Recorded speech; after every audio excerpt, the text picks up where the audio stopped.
প্রথমে ফুলকপিগুলোকে এরকম একটু বড় বড় করে কেটে নিতে হবে। একটু ফুলকপিগুলো বড় বড় করে কাটলে ভেঙে যাওয়ার সম্ভাবনাটা কমে যায়। আর আলুটাকেও একটু ডুমো ডুমো করে কেটে নিতে হবে। আর এখানে নিয়েছি একটু মটরশুঁটি, কারণ মটরশুঁটি দিয়ে করব। কড়াই তেল দিয়ে দিলাম। তেলটা একটু গরম হলে তারপর ফুলকপি আলুগুলো ভেজে নেব। এটাকে একটু ভালো করে ভেজে নিতে হবে, কড়া করে, তাহলে খুব ভালো টেস্ট আসে। তো এটাকে ভালো করে ভেজে নিই। এবার এটাতে একটু লবণ দিয়ে দিলাম, কারণ ভাজার সময় লবণটা ঢুকলে খুব ভালো হয়। পরে লবণটা দিলে ফুলকপি আলুতে লবণটা ঢোকে না, তাই এখনই লবণটা দিয়ে দিলাম। এবার এটাকে গ্যাস কমিয়ে একটু ভালো করে ঢাকা দিয়ে ভেজে নেব।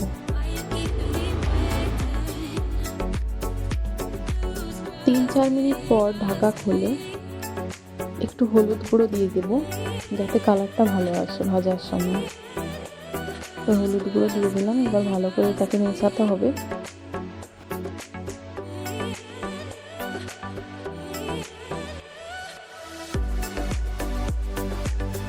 আবার এটাকে ভালো করে ঢাকা দিয়ে আরেকবার ভেজে নেব ভালো করে।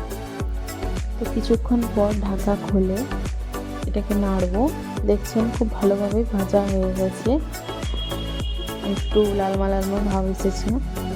তো এটাকে এবার নামিয়ে দেবো। এবার নামিয়ে কড়াই আরেকটু তেল দিলাম।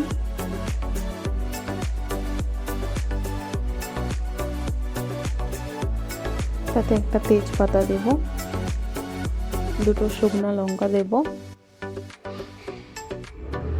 এবার এটাকে ভালো করে গরম হওয়া পর্যন্ত অপেক্ষা করব। এটা ভালো করে গরম হতে হবে।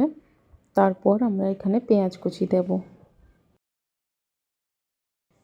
পেঁয়াজ কুচিটাকে ভালো করে ভাজতে হবে লাল লাল করে, যাতে পেঁয়াজের কাঁচা কাঁচা ভাবটা না থাকে।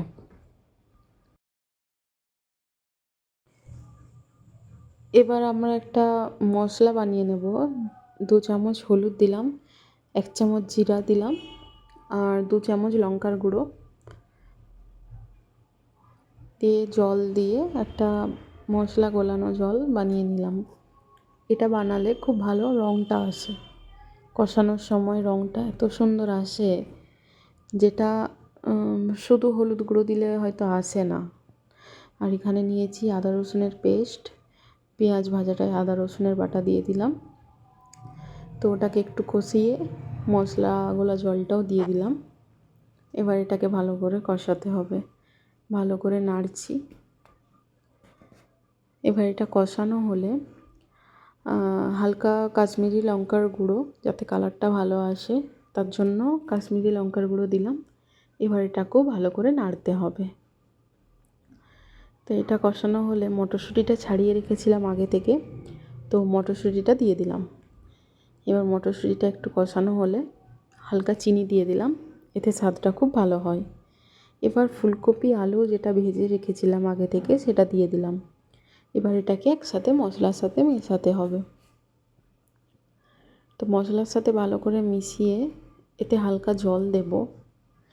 তার আগে একটু গরম মশলা আমি বাড়িতেই বানিয়ে রেখেছিলাম গুঁড়ো, তো সেটা দিয়ে দিলাম, এতে টেস্টটা ভালো আসবে।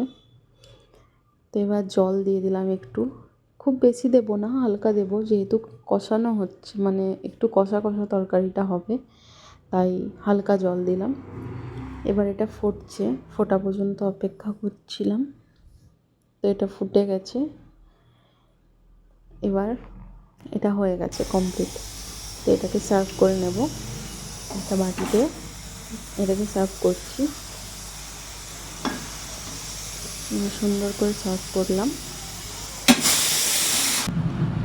কালারটাও খুব সুন্দর এসেছে এবং খেয়ে দেখেছিলাম, অসাধারণ টেস্ট এসেছে। তো এই হলো আমাদের মটরশুঁটি দিয়ে শীতের স্পেশাল ফুলকপি।